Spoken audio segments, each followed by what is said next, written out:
England captain Eoin Morgan became the first Englishman and the fourth overall after New Zealand's Brendan McCullum, India's Rohit Sharma and Pakistan's Shoaib Malik to feature in 100 or more T20 internationals for his country.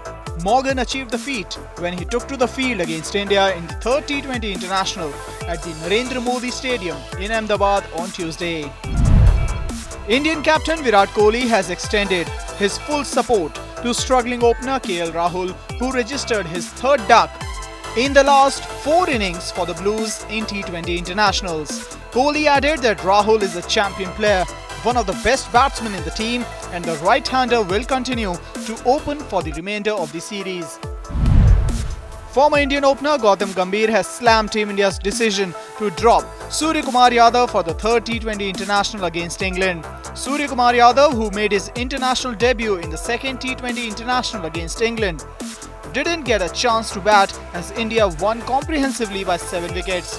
But he was surprisingly axed from the India's playing 11 for the third game. The BCCI has decided to suspend all age group cricket tournaments for at least until the end of May. The decision has been made due to the recent rise in the number of COVID-19 cases in the country. According to a report, BCCI Secretary Jay Shah has issued a letter informing the state associations about the suspension of all junior interstate tournaments due to the difficulty of intercity travel and organizing the required bio bubbles. With the Gujarat Cricket Association deciding to hold the last 3 T20 internationals against England behind closed doors in the wake of rising COVID-19 cases, the BCCI is keeping its options open for the IPL. While the BCCI had said in an official statement on March 7 earlier that the tournament will be held behind closed doors to begin with, it had said a decision to allow crowds for the later stages would be taken later. Cricket South Africa has announced their updated national contracts.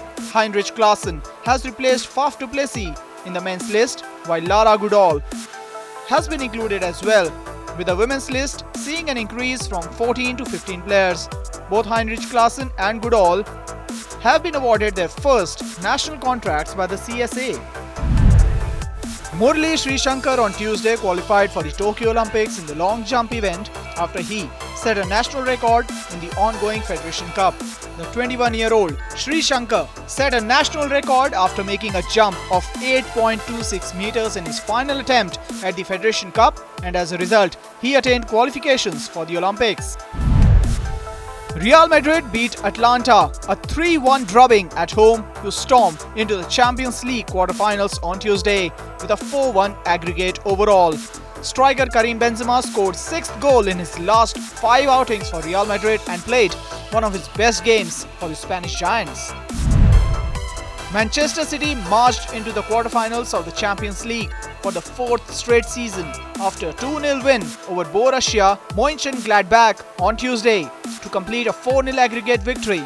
First half goals from Kevin De Bruyne and Ilkay Gundogan secured a comfortable victory in another impressive display from Pep Guardiola's side in the home leg, playing in Budapest due to COVID-19 travel restrictions.